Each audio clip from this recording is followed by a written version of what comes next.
Welkom bij een nieuwe episode van Achter de Scherm. De track dat we deze keer onder de loep gaan nemen is Who We Are featuring The Mad Cats. Oh fuck, let me tell you who we are. It's the Mad Cats. Mad Cats. Oh fuck, let me tell you how we sound. The underground like drill bits, the rapping bill hits. We bring the realness. There must be something wrong if you don't feel this. What up?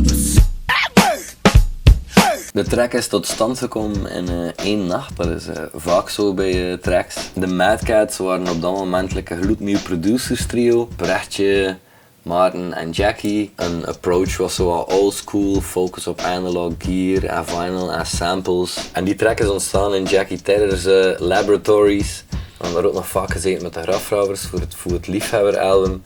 Daar is er heel wat besproken en geconcretiseerd geweest. Veel classic sessions had daar, dus epic spot ook. De avond van Who We Are is tot stand gekomen vrij spontaan. De week ervoor was er A Night of Hip Hop 2 in Kuurne. De birthplace van heel die reeks dan. Ja, dat was ook een epic avond. Wij hadden daar met Grafvrouwers een track live gebracht, Wend overleefd. Nee, want het was 21/12/2012. Dat was de datum van de Mayaanse voorspelling. De wereld ging vergaan op 21/12. Dus wij hebben een track geschreven, Wend overleefd. En die was geproduceerd door Jackie Terror.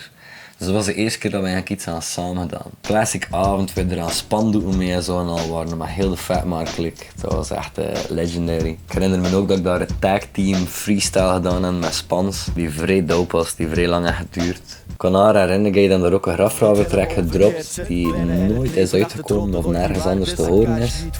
Maar er staat een link in de beschrijving naar die filmpjes, dus kun je zeker een keer checken. Het was een legendary avond. Maar terug naar Who We Are. Afgesproken dus op A Night of Hip Hop, voor misschien nog een keer een avondje te hiphoppen. En een weekje later was zo. Gewoon wat chillen, viben, hiphoppen, sampletjes zo'n dingen, beats bakken en tekst schrijven, dat was het eigenlijk. En nog een maand later is die track dan online gedropt geweest met een videoclip. En eigenlijk wisten we dan ook al dat die ging op vinyl verschijnen. Maar daar later nog wat meer over. Vrij weinig te zeggen over de lyrics. De lyrics waren eigenlijk gewoon een beetje de vibe wat we op dat moment met z'n drieën in zaten. Dat ik beschreven heb. Ook een beetje de collectieve vibe wat we als hip-hop door gingen. We waren heel hard aan het reminiscen op die oldschool vibe dan. En ik denk niet dat er heel veel bars zijn die over het hoofd zijn gegaan of die een echt toelichting nodig hebben. Real life session, smoking Buddha with the Mad Cats, sitting in the booth trying to come up with some fat raps, beats in the making, sample recreating. Dus ja, dat was echt zo wat dat er aan was. Ik herinner me nog dat ik in de booth bij Jackie Terror en bij hen schrijven, dat ik daarin zat. Ik ben even aan afgezonderd met mijn tekstenboekje.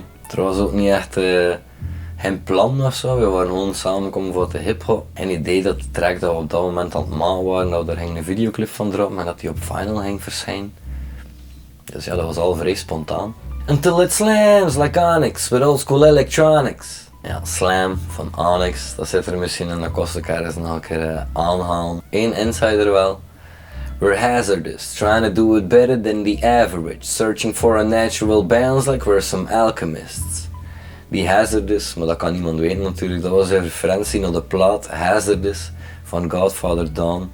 Omdat dat was zo echt de vibe dat we heel hard in hadden, die Godfather Dawn shit. Ikzelf, maar ook Maarten en Jackie waren daar vrij door geïnspireerd.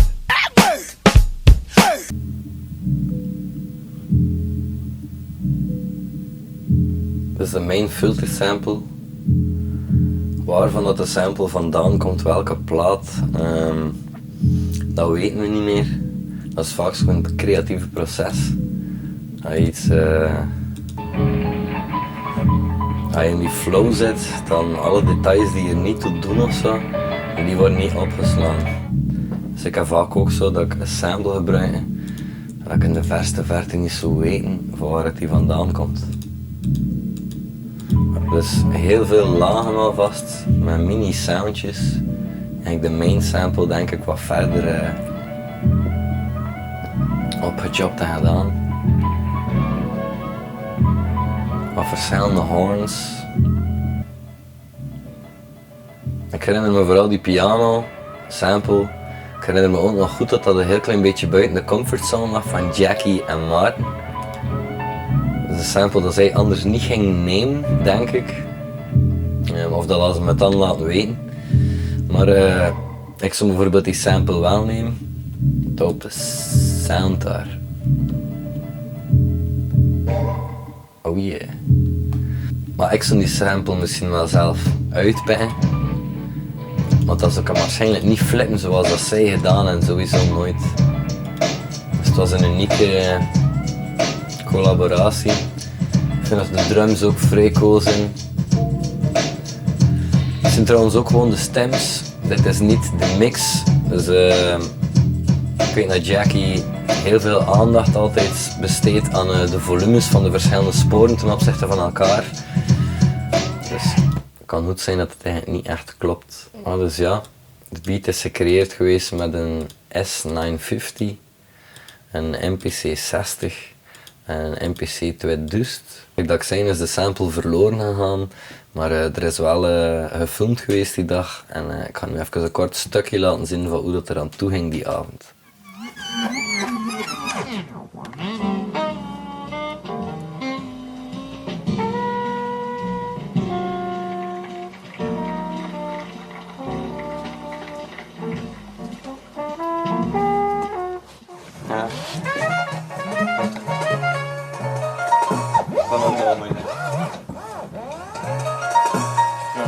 Oké. Ja, dan die rapst wel.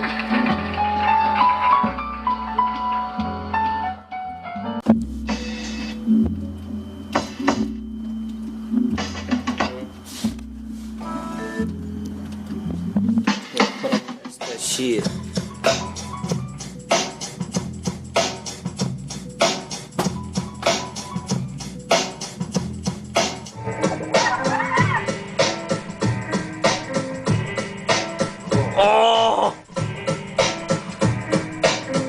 Are explosive like napalm, boom. People start moving in the boom.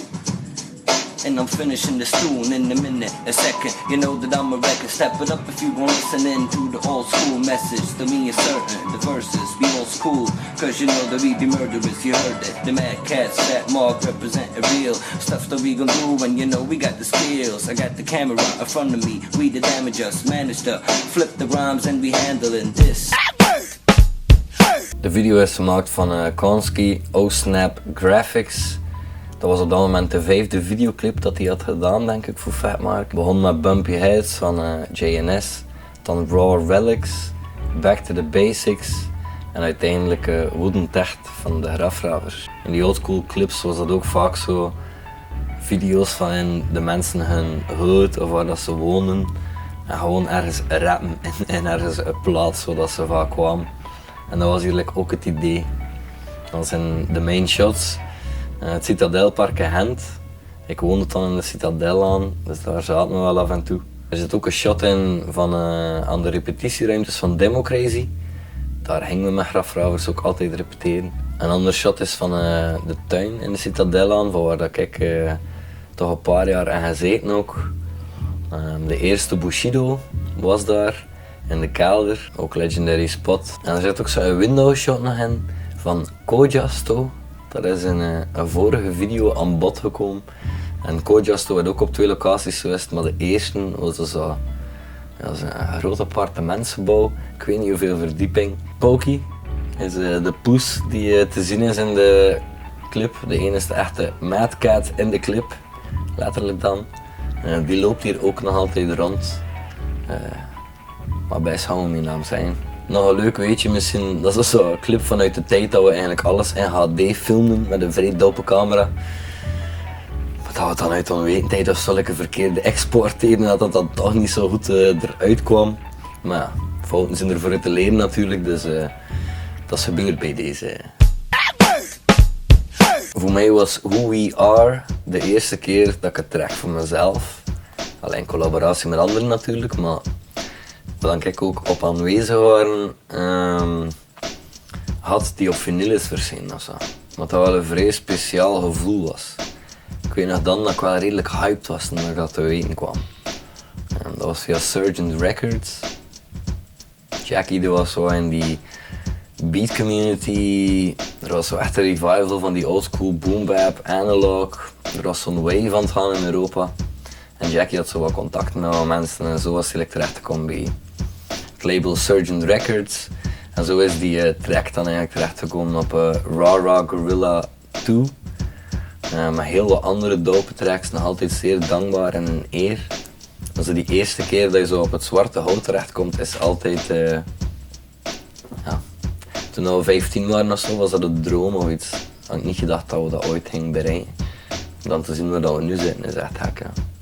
Het was ook de eerste collab met de Mad Cats. Er zijn doorheen de jaren nog heel wat collabs gebeurd met de Mad Cats. Maar de meeste van die zaken zijn eigenlijk ook nooit aan de oppervlakte geraakt of zo. Of nooit echt het daglicht gezien. Maar ik denk dat dat wat kenmerkend is aan het hip-hoppen. En met homies heel veel muziek maken en samenkomen. Er gebeurt heel veel, er wordt heel veel gemaakt. Maar daar zit de fun in en de essentie in het maken, in het onderweg zijn. Er is niet echt het doel te behalen, dus heel vaak komen die tracks dan niet uit of staan ergens te schimmelen op een pc. Er zijn ook nog heel wat Mad Cat tracks onder die categorie van. Merci voor het checken naar de tweede episode van Achter de Scherm. Laat me nog steeds weten in de comments of wat er dingen zijn dat je misschien anders zou willen zien. Of dat je denkt dat nog wat anders kan aangepakt worden. Misschien heb je nog ideeën voor tracks of zo. Ik heb zelf een hele lijst met tracks dat ik denk van onder de loep te gaan nemen. Omdat ik weet dat er daar iets rond te vertellen is. Maar hit me. Ja.